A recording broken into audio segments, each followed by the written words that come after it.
교회 미래학자 스위트 박사는 포스트 모던 시대의 교회 병리 현상을 이렇게 지적했습니다. 첫째, 성경을 믿는 교회에서 성경을 읽지 않는 사람들이 가득 찬 문화를 형성하고 있다. 두 번째로는 영혼 구원을 핵심으로 여기는 교회에 영혼 구원을 개인적으로 체험해 본 적이 없는 사람들로 가득 차 있다. 세 번째는 주님과 교회를 위해 헌신하는 기여자보다도 소비자 중심의 교회 문화를 만들어가고 있다. 어떻게 보면 이 스위트 박사가 얘기하는 이런 병리 현상이 교회에 그대로 나타나고 있고 그래서 교회를 병들어가고 있다라고 얘기합니다. 말씀을 읽고 영혼 구원에 관심을 가지고 헌신하는 일에 힘써야 될 교회가 그러지 못한 오히려 이런 옷들을 다 벗어버리고 세상 것으로 가득 찬 교회의 모습, 그게 바로 오늘날 교회의 현실이다 이렇게 얘기합니다. 그래서 요즘 교회들이 많은 비난을 받고 있죠. 교회가 희망이 아니라고 하죠. 교회가 부패했다, 썩었다라고 얘기합니다. 목회자가 타락했고 교인들이 세상 사람보다 더 악하다라고 비난받아요. 그래서 우리나라에서 교회를 싫다고 교회를 떠나는 교인들이 100만 명이나 해마다 100만 명 이상이 되어진다고 합니다. 사람들은요, 국가가 희망이 없을 때 그래도 법이 살아있으면 희망이 있다고 얘기합니다. 그런데 이 법도 희망이 없을 때 교육이 살아있으면 장래 희망이 있다라고 얘기하죠. 그런데 그 교육도 절망적일 때 종교가 살아있으면 그래도 미래는 희망이 있다고 말하는데 지금 국가, 법, 교육, 종교가 전체적인 위기 속에 있다는 얘기입니다. 하나님은 절망하는 세상에 교회를 세상의 빛으로 희망으로 주었습니다. 죽어가는 영혼을 구원하는 구원의 방주가 되라 하심이죠. 어두운 세상을 밝게 비춰주는 진리의 기둥터로 있어야 됨을 우리에게 알려주는 것이죠. 모든 것이 상대화되어지는 세상에 이 절대적 진리로 희망의 등대로 하나님께서 이 세상 가운데 교회를 주셨습니다. 하나님은 가난과 질병, 갈등과 탐욕, 전쟁과 차별로 신음하는 백성들이 모여 기도의 끈을 붙들게 하는 기도하는 집으로 희망의 등불로 교회를 세우셨습니다. 그래서 탐욕으로 지옥같이 변화가는 세상 속에서 천국 생활을 조금이라도 맛볼 수 있는 교회를 우리에게 주셨습니다. 오늘 말씀을 보면 이 건강한 교회 생활을 어떻게 하는지에 대해서 이 얘기 나옵니다.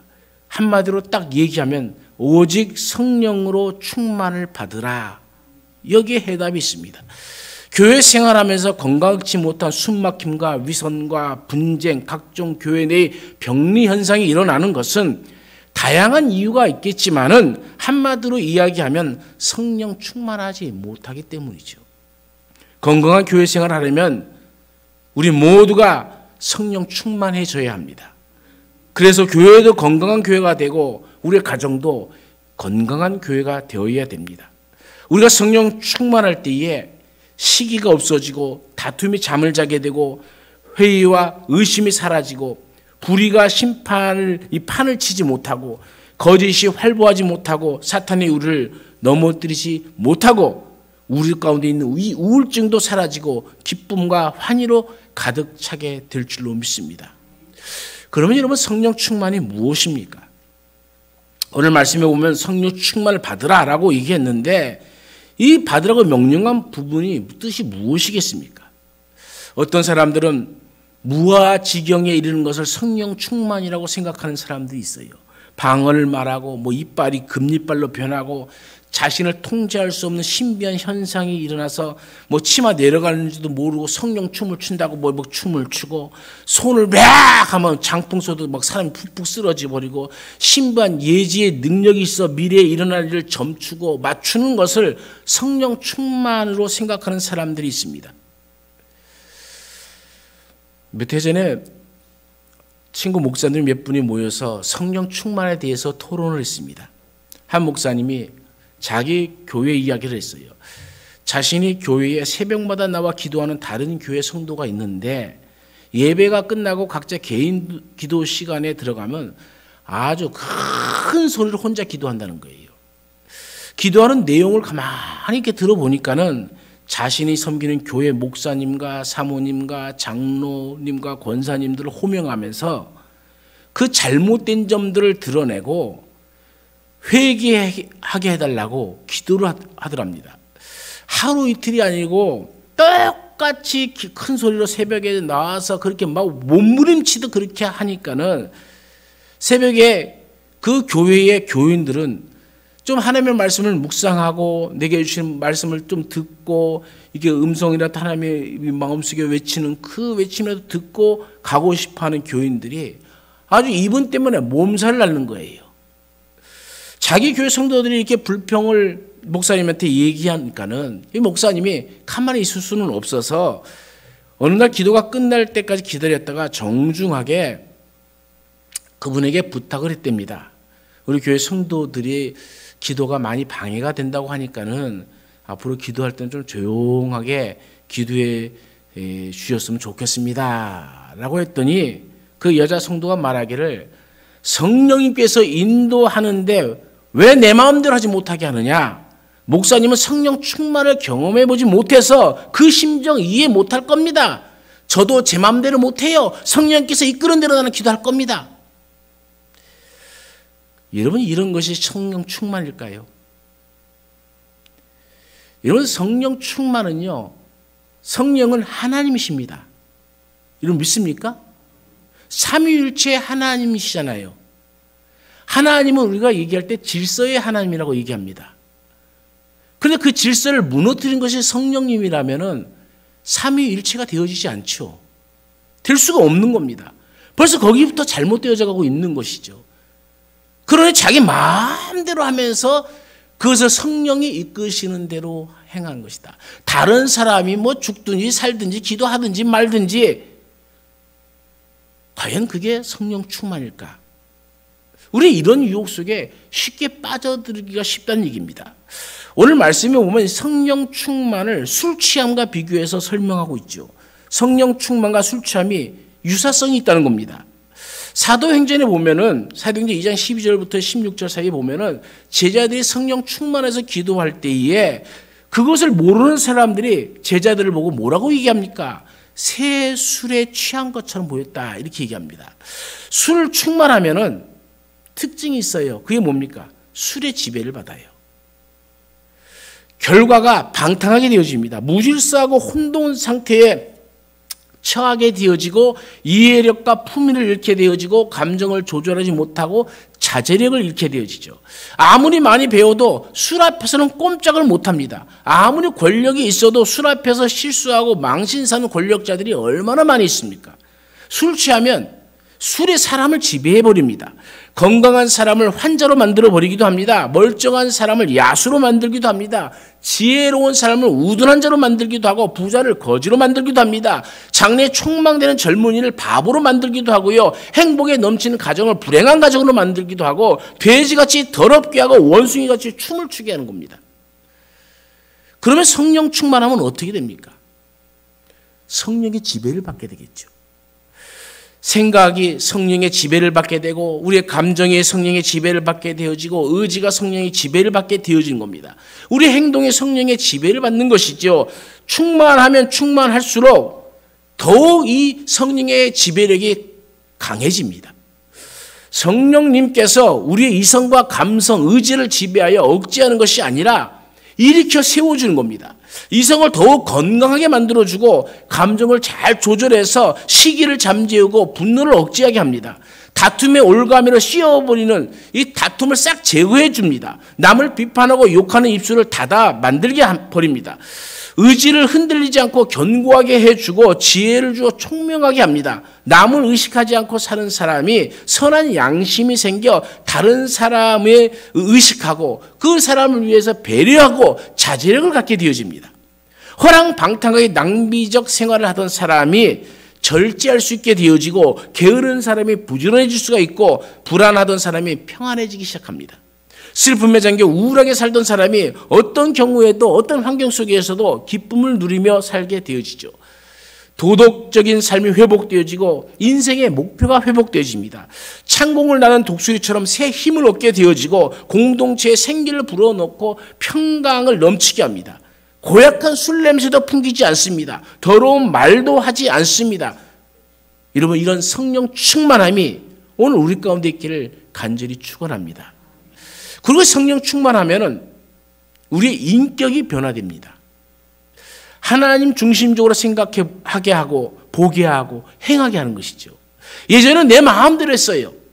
그러나 이제 하나님이 보시면 뭐라 하실까? 하나님 이것을 이 사건을 어떻게 보고 계실까라고 생각하게 되어지죠. 그래서 이해하고 배려하고 용납하는 마음이 커져갑니다. 원수를 사랑하게 되고 먼저 가서 손 내밀 줄 알고 타인의 입장에서 생각을 해서 아름다운 하나님의 나라를 이루어갑니다. 예수님처럼 스데반처럼 원수를 사랑하는 그 온유함이 그 삶 속에 흐르게 되어집니다. 바나바처럼 선하게 그 인격이 변화되어집니다. 어둠 가운데 걸어다니지 않고 방탕함과 온갖 더러운 것들을 버리고 하나님이 기뻐하시는 그 삶을 살게 되어집니다. 우리 모두에게 이런 성령 충만함이 있기를 간절히 축원합니다. 그러면 성령 충만하게 되면 어떤 결과가 발생합니까? 첫 번째로 성령 충만하면 하나님께 예배하는 생활을 하게 되어집니다. 시와 찬송과 신령한 노래들로 서로 화답한다라고 이야기하고 있지 않습니까? 화답하고 노래하는 것은 성령 충만함으로 드려지는 예배의 모습을 말하는 겁니다. 서로 화답하는 것은 초대교회 공예배시에서 서로 말씀을 교창하는 것을 말합니다. 우리가 성경 읽을 때 가끔 교독하죠. 교독이 뭡니까? 내가 이야기 한 절 읽으면 여러분도 한 절 읽고 이렇게. 초대교회는 이런 삶이 되었어요. 앞에서 성경을 읽는 사람이 있고 또 들으면 다른 사람이 있고 또 그 서로 말씀을 나눌 때 말씀을 나누면 내가 은혜 받은 걸 나누면 저쪽에서 은혜 받은 것들을 이야기하고 그러면서 그 말씀을 중심으로 서로 주고받고 하는 삶이 바로 화답하는 겁니다. 또 노래한다는 것은 하나님께 찬양하는 것을 말하죠. 다시 말하면 초대교회는 이 말씀과 찬양이 잘 어울려져 있었다는 얘기입니까? 그러면 그 대상이 누굽니까? 하나님이시죠. 인간은 예배의 대상이 아닙니다. 인간은 예배 받으러 오는 것이 아니라 예배를 하나님께 드리러 오는 것이죠. 나를 드리는 것이 바로 예배입니다. 구경하는 예배가 아니라 보는 예배가 아니라 내가 참여하는 예배, 드리는 예배, 내가 죽어지고 하나님 안에서 내가 다시 살아나는 것이 바로 예배입니다. 하나님의 임재를 체험하게 되어집니다. 성령 충만하면 자연스럽게 나타나는 것이 예배입니다. 예배를 드리고 싶고 예배를 기뻐하고 예배를 사모하고 예배를 통해서 오늘 내게 주시는 말씀이 무엇인가 기대하게 되어지고 또 그 예배를 통해서 들은 말씀을 가지고 우리의 삶 속에서 그 현장 속에서 그 말씀대로 살고자 애쓰는 거죠. 그게 예배입니다. 초대교회 성령 충만한 모습을 보십시오. 오순절날 성령 충만받고 나타나는 대표적 현상이 예배의 회복이었습니다. 가정에서도 예배, 집에서도 예배, 서로 모이기를 힘썼다는 말을 지난주에 제가 드렸습니다. 성령 충만의 건강한 교회 생활이 공동체 예배도 살아나고 가정에서 드리는 예배도 다 살아나는 바로 이러한 아름다운 모습이 나타나기 시작한 겁니다. 예배가 드리기 싫고 예배가 지겹고 예배 감격이 없고 예배를 회피하고 가정에서 예배 드리는 건 짐이 되어지고 예배 드리는 것보다 잠자는 것이 좋고 건강한 교회 생활을 하지 않는다고 이런 사람들은 예배를 드리지 못하는 것이죠. 그 원인은 성령 충만하지 못하기 때문입니다. 영적으로 병들었다는 징조입니다. 성령 충만하면 예배 생활이 건강해집니다. 오순절 예루살렘 교인들이 어떻게 성령 충만을 받았습니까? 예배 드릴 때입니다. 함께 모여 베드로의 말씀을 들었습니다. 베드로가 간증하는 예수님에 관한 이야기를 들었습니다. 그리고 그들은 합심하여 기도했습니다. 찬양했습니다. 그때 성령이 임하시고 충만함을 받아 방언을 말하고 다 자기 나라 말로 알아듣고 세상을 변화시키는 건강한 교회가 탄생하게 되어진 것이죠. 건강한 교회 생활은 예배로부터 시작되집니다. 참된 예배란 우리 이런 형식으로 드려지는 것이 아닙니다. 내 삶을 하나님이 기뻐하시는 산 제사로 드려지는 것이죠.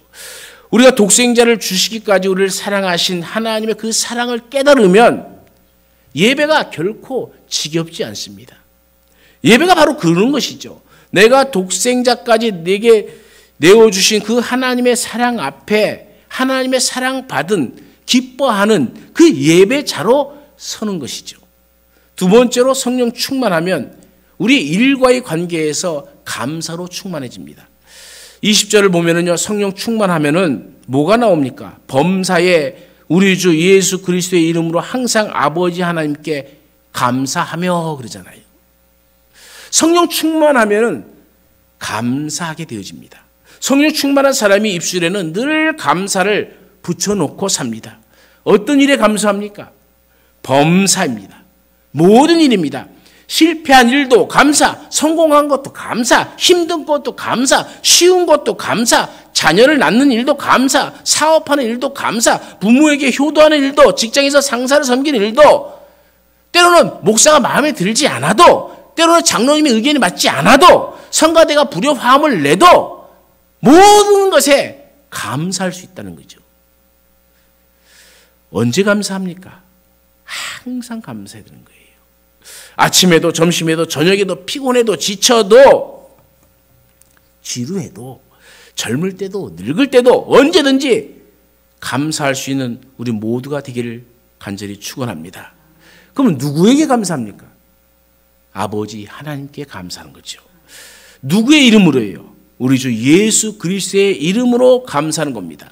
이것이 우리의 삶 속에서 나타나는 성령 충만한 사람의 대표적인 특징입니다. 이것이 바로 건강한 교회 생활인 것이죠.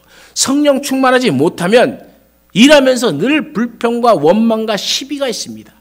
그러니까 누가 성령 충만한지 안 충만한지는 딱 보면 아는 거잖아요. 얘기를 몇 번 나눠보면 아는 것이죠. 어떤 분들은 교회 생활을 관람자로 하시는 분들이 있어요. 구경꾼으로 헌금하고 예배 관람하는 것으로 만족하며 교회에서 청소하고 설거지하고 봉사하는 것을 불평하며 교회를 떠나는 분들도 봅니다. 그것은 건강한 교회 생활, 신앙 생활이 아닙니다. 성령 충만하면 교회에 나와 감사함으로 설거지도 하고 청소도 하고 그 하는 것이 또 즐겁고 집에서 아이를 기르는 것도 즐겁고 집에서 밥하고 청소하고 설거지하는 것도 다 감사할 수 있어요. 회사에서 일하는 것도 마찬가지 아닙니까? 성령 충만하면 무엇이든지 감사할 수 있습니다. 우리 삶에 무엇이든 감사하는 일들이 날마다 우리 깊은 속에서 흘러 넘쳐나기를 간절히 축원합니다. 성령 충만하면 세 번째로 대인 관계에 있어서 피차 복종하게 되어집니다. 왜 그렇습니까? 그리스도를 경외하기 때문이죠. 당시 피차 복종한다는 것은 상상할 수 없는 얘기예요. 이 에베소가 지금부터 2000년 전에 쓰여졌잖아요. 근데 그때도 어떤 시대입니까? 노예와 주인이 있는 시대 아닙니까? 그런데 노예와 주인이 어떻게 서로 피차 복종합니까? 남, 여자가 구별이 돼갖고 남자는 주인 행세고 여자는 종 행세를 했던 것이 부부간이었던 그런 사회 아니었습니까? 그런데 서로 어떻게 피차 복종할 수 있습니까? 예수님을 믿고 새로운 사회, 교회 공동체의 일원이 되면은 피차 복종하게 되어지는 거죠. 성령 충만하면은 그와 같이 되어지는 겁니다. 대통령도 교회에 나오면 교회에서는 목사의 말에 복종합니다. 사장도 같이 교회 다니는 사원이 교회 장로면 그 말에 복종해야 되는 겁니다. 어떻게 이런 일이 가능할 수 있습니까? 성령 충만하면 가능하다는 얘기입니다. 로마의 장교 고넬료를 보십시오. 로마의 장군입니다. 그런데 베드로 앞에 무릎을 꿇잖아요. 부자인 바나바가 성령 충만하니까 재산을 다 내어놓고 가난한 자들을 섬깁니다. 성령 충만하지 못하면 이런 일들이 일어날 수가 없죠. 술 충만하면 절대 복종하지 못합니다. 자기 잘났다고 싸웁니다. 끊임없이 상대를 정복하려고 합니다. 자기가 최고라고 합니다. 자리 다툼을 합니다. 내 마음대로 상대를 조정하고 싶어 합니다. 제자들도 성령 충만하지 못할 때 서로 자리 다툼을 했습니다. 성령 충만하지 않으니까 서로 지배하려고 하는 겁니다. 교인들이 왜 이렇게 교회에서 다투고 싸웁니까? 성령 충만하지 못하기 때문이죠. 자기 의만 충만하고 권력 욕만 충만하고 명예 욕만 충만하고 지배 욕만 충만하고 욕심만 충만하기 때문에 싸우는 겁니다. 성령 충만하니까 피차 복종하는 거죠. 바로 밑에 성령 충만한 인간관계를 보십시오. 우리가 22절부터는 아내와 남편에 대한 이야기로 나오지 않습니까? 부부관계가 피차 복종하는 관계로 바꾸어 버립니다. 남편은 아내에게 사랑으로 복종하는 것이고요. 아내는 남편에게 순종으로 복종하는 겁니다. 성령 충만한 부자 관계를 보십시오. 자녀가 부모를 공경하는 순종입니다. 부모는 자녀를 노엽게 하지 않고 오직 주의 교훈과 훈계로 양육하는 관계가 되어집니다. 자녀를 물건처럼 취급했던 시대가 아닙니까? 그러나 성령 충만하면은 주 안에서 하나님의 거룩한 백성이라는 그 인식이 들어가는 겁니다. 종도, 아내도, 자녀도 내 소유가 아니라 하나님의 자녀라는 인식을 갖게 되어지는 것이죠. 그렇기 때문에 피차 복종할 수 있는 겁니다. 성령 충만한 주종관계도 마찬가지 아니겠습니까? 종들은 주인에게 주님께 하도 순종합니다. 주인은 종을 위협하지 않습니다. 주인은 종들을 인격적으로 대하고 의와 공평으로 그들을 대접합니다. 왜요? 자신의 상전이 하늘에 계시기 때문에 그래요. 다시 말하면 우리 모두의 주인은 하나님이시죠.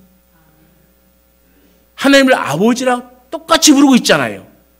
이 생각을 깨닫게 해주는 분이 성령님이시고 그렇게 살게 해주시는 분이 성령님이십니다.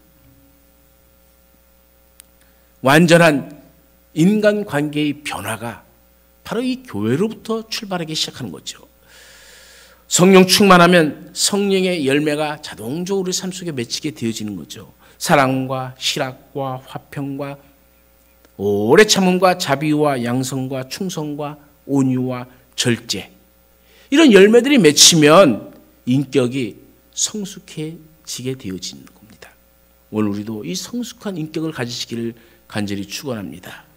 이런 성숙한 인격을 가지기 때문에 인간관계가 완전히 달라집니다. 법이나 제도, 관습을 초월합니다.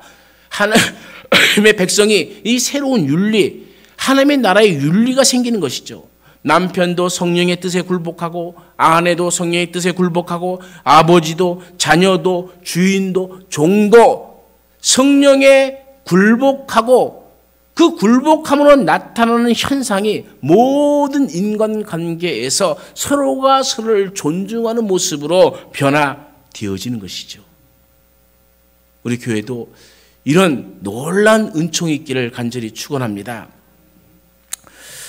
마지막으로 건강한 교회 생활을 하기 위해 우리가 어떻게 성령 충만을 받을 수 있겠습니까? 그 첫 번째는 예수님을 믿어야 성령 충만할 수 있는 겁니다. 성령은 예수님께서 우리 가운데 보내주신 영이죠. 그렇기 때문에 예수님을 믿어야 성령 충만함을 얻을 수 있습니다. 요한복음 7장 38절부터 39절에는 나를 믿는 자는 성령의 이름과 같이 그 배에서 생수의 강이 흘러나오리라 하시니 이는 그를 믿는 자들이 받을 성령을 가리켜 말씀하신 것이라. 예수 그리스도를 믿으면은 생수의 강이 흘러나온다. 성령 충만함을 우리가 받게 되어져서 누구를 만나든지 어떤 직장을 가든지 그 안에서 성령의 사람으로 살게 되어질 줄로 믿습니다. 두 번째는 우리가 성령 충만을 사모해야 합니다. 성령이 우리의 삶을 지배해 주기를 원하는 그 열망을 가져야 됩니다. 어떤 일을 만났을 때마다 우리는 내 성질대로 내 입에서 나온 대로 말을 하기 전에 성령이여 내 입술을 주정하여 주옵소서 한마디 딱 눈 감고 기도하시고 성령에게 나의 인격을 맡기시고 성령께서 가르쳐 주시는 대로 하면은 틀림없죠. 성령의 존재가 없는 것처럼 우리가 살아서는 안 된다는 거죠.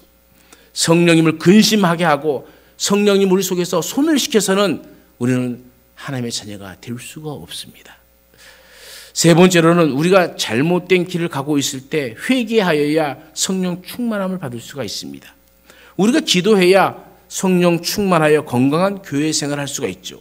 예수님께서 말씀하시죠. 너희가 악할지라도 좋은 것을 자식에게 줄 줄 알거든 하물며 너희 천부께서 구하는 자에게 성령을 주시지 않겠느냐. 구하는 자에게 성령을 주실 줄로 믿습니다. 오순절에 성령도 구하다가 기도하다가 받았습니다. 사도행전 4장 23절 31절에도 기도하다가 성령이 임했고 사도행전 8장 15절부터 17절에도 기도하다가 성령이 임했고 열왕기하 2장 9절에 엘리사도 구하다가 기도하다가 성령을 받았습니다. 우리 모두도 성령의 충만을 구하십시오. 그리고 성령 충만한 삶을 사시기를 간절히 축원합니다. 네 번째로는 우리가 말씀에 순종해야 성령 충만을 받을 수가 있습니다. 사도행전 5장 32절은 이렇게 얘기합니다. 우리는 이 일의 증인이요 하나님이 자기에게 순종하는 사람들에게 주신 성령도 그러하니라 하더라. 자기에게 순종하는 사람들에게 주신 성령 이렇게 얘기합니다. 하나님의 말씀에 따라 순종하는 자에게 하나님은 성령을 주신다는 거예요. 사도행전 1장 12절부터 14절의 행동은 사도행전 1장 4절과 5절의 말씀을 갖고 순종했더니 1장 12절 14절에 역사가 일어나는 겁니다. 가난하다고 일이 제대로 되지 않는다고 고리타분하다고 재미가 없다고 너무 형식적이다고 교회 다녀봤자 아무 유익이 없다고 교회 생활하는 것을 불평하고 예배드리는 감격도 기쁨도 없고 사람들이 마음에 들지 않는다고 자꾸 교회 생활을 멀리 해서는 성령의 충만함을 받을 수가 없는 거죠. 성령 충만을 받고 우리 모두가 건강한 생활을 해야 되지 않겠습니까? 내 능력 없다고 교회 생활 멀리 하지 마세요. 성령 충만하면 우리에게 맡겨진 일을 넉넉하게 감당할 수 있습니다. 여러분 성령막을 짓는 부사례를 보십시오. 하나님의 영이 그에게 충만하게 임하니까는 그에게 나타난 것이 뭡니까? 출애굽기 31장 읽어보십시오. 지혜와 총명과 지식과 여러 가지 재주들을 발휘해서 성막을 짓게 되잖아요. 지혜 없다고 가방끈 짧다고 나는 못합니다. 그렇게 말하지 마세요. 성령 충만하면 지혜가 생깁니다. 여호수아가 모세의 후계자가 되어 안수받을 때에 지혜의 영이 여호수아에게 임하게 되어집니다.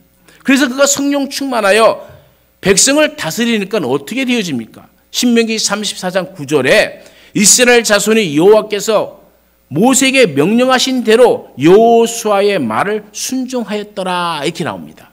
지혜 있는 자, 능력 있는 자가 되어진 것이죠.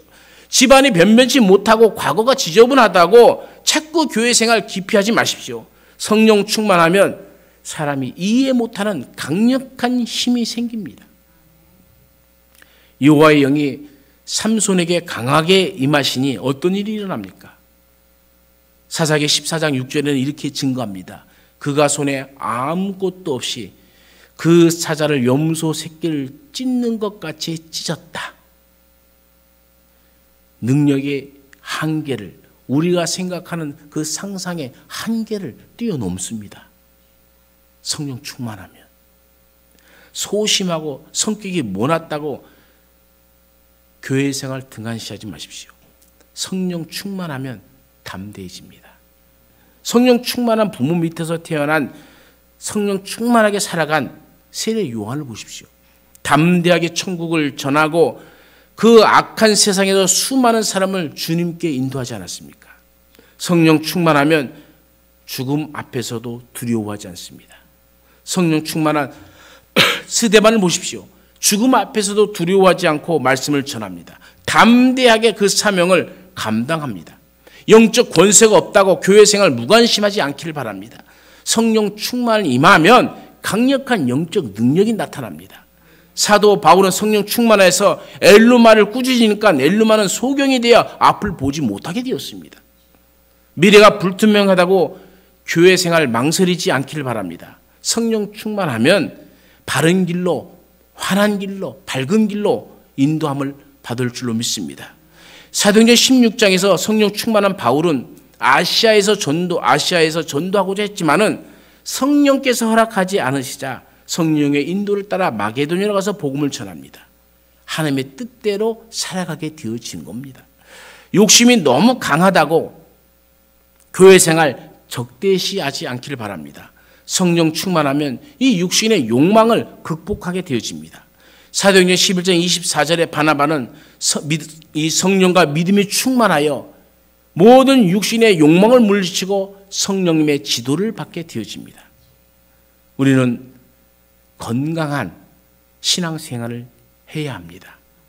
우리는 성령의 충만을 받아야 됩니다. 하나님과의 관계에서는 말씀과 찬양으로 예배드리는 건강한 교회 생활을 해야 됩니다. 일과의 관계에서는 성령 충만하여 범사에 감사하는 교회가 되어야 되고 우리 삶이 되어야 됩니다. 사람과의 관계 속에서는 성령 충만하여 성령께 복종하고 피차 복종하는 섬기는 공동체, 은혜의 공동체가 되어야 됩니다. 성령님이 지배하는 공동체, 그 공동체가 우리 교회가 되어지고 우리 가정이 되어지고 내 심령이 되어지기를 간절히 축원합니다. 우리 다시 통성으로 기도하겠습니다. 주님, 우리에게 성령 충만을 주옵소서. 그리하여 우리가 예배 드리는 일이 기쁨이 되게 하여 주옵시고 내게 맡겨주신 모든 일이 감사가 되게 하여 주옵시고 사람과 사람이 서로 다투고 원망하는 것이 아니라 성령 충만하여서 서로 이해하고 배려하며 서로가 서로를 은혜를 나누는 우리의 삶이 되게 하옵소서. 지금까지 그렇게 살지 못했음을 용서하여 주옵시고 성령의 충만함을 채워주시어서 우리로 하나님이 원하시는 기쁨의 삶을 하나님이 원하시는 바른 삶을 살아가게 하여 주옵소서. 다시 통성으로 기도합니다. 거룩하신 하나님 아버지, 오늘도 우리 가운데 은혜를 베주심을 감사함을 드립니다. 하나님께서 오늘 우리에게 주신 이 성령의 충만함을 아버지, 우리가 어느새 살다 보며 세상 가운데 눌리고 살아서 잊어먹고 살진 않았는지 돌이켜봅니다. 회개합니다. 아버지, 우리가 성령 없이 살고 있지는 않은지 다시 한번 내 삶을 뒤돌아보며 아버지, 이제 성령 충만함을 구합니다. 아버지, 성령의 충만을 우리 가운데 입혀 주시어서 아버지, 우리는 신앙생활 하는데 또 우리의 일 가운데도 또 사람과 사람 사이 모든 관계에서도 잃어버린 관계의 회복이 있게 하여 주옵시고 하나님께 드려지는 예배도 온전하게 드려지는 그런 예배를 드릴 수 있는 우리의 삶이 되게 하여 주옵소서. 모든 일에 감사함으로 받을 수 있는 넉넉한 마음도 아버지 성령의 충만함으로 있게 하여 주옵시고 그 모든 일들을 통해서 우리가 하나님 앞에 온전히 화답하며 찬양과 말씀 가운데 우뚝 서가는 우리의 삶이 되게 하여 주옵소서. 주님,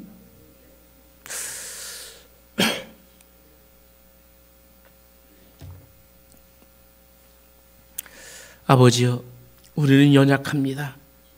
그래서 세상을 바라보며 쓰러질 때가 많이 있습니다. 세상 것들이 좋아서 유혹에 빠질 때도 많이 있습니다. 그러나 우리의 마음을 회개하며 다시 잡습니다. 아버지, 우리에게 성령의 충만함으로 채워 주옵소서. 그래야 우리의 삶이 하나님께 예배드리는 것이 기쁨이 되게 하여 주옵시고 모든 일을 감사함으로 받을 수 있는 넉넉한 마음도 주옵시고 우리가 사람과 사람 사이 관계에서 서로 이해하고 배려하고 용서하고 용납하는 너그러운 마음을 갖게 해 주시어서 우리 현고 교회가 하늘 천국의 모형이 되게 하여 주옵시고 우리의 가정이 천국의 기쁨이 넘쳐나는 삶이 되게 하여 주옵소서. 우리의 잘못된 삶들을 회개하고 주님 앞에 섰사오니 주님, 우리에게 다시 한번 성령을 부어주시어서 우리의 삶의 성령 충만함으로 오직 하나님 아버지께 영광을 돌리는 삶이 되게 하여 주옵소서. 언제나 우리와 함께 하시는 예수님의 이름으로 기도드리옵나이다. 아멘.